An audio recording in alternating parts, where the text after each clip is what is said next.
मानिया ग्रुप के जेर एहतमाम टीटागढ़ करबला मैदान में 6 ओवर पर 2 रोज़ा नाइट यूरानार प्रीमियर लीग का आगाज हुआ। इफ्तिताही मैच में केकेआर ने अपनी हरीफ न्यूजीलैंड को 8 रनों से शिकस्त दी।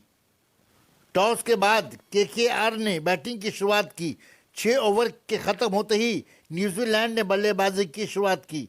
न्यूजीलैंड टीम के खिलाड़ी केकेआर के गेंदबाजी पर टिक नहीं पाई और केकेआर के बल्लेबाजों ने धुआंधार बॉलिंग करते हुए एक के बाद एक न्यूजीलैंड के खिलाड़ियों करती नजर आईं। लीग मैच देखने के लिए करबला मैदान शहदाइयों से खचाखच भरा रहा। कल मंगल के रोज शाम 7 बजे से फाइनल मैच खेला जाएगा। इस प्रीमियर लीग में आर्जी तौर पर 10 टीमों ने हिस्सा लिया, जिनमें KKR, Hyderabad, south Africa, New Zealand, Bombay Indian, Bangalore, Chennai super king, Rajasthan और पंजाब।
अच्छा, कितने टीम पार्टिसिपेट कर रही है? 10 टीम।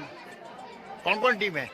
केकेआर, न्यूजीलैंड और Hyderabad, south Africa, Mumbai Indians, Bangalore, Chennai super king, Rajasthan, Punjab. पहला खेल किसके साथ हुआ? पहले न्यूजीलैंड केकेआर। तो कौन जीता है? केकेआर जीता।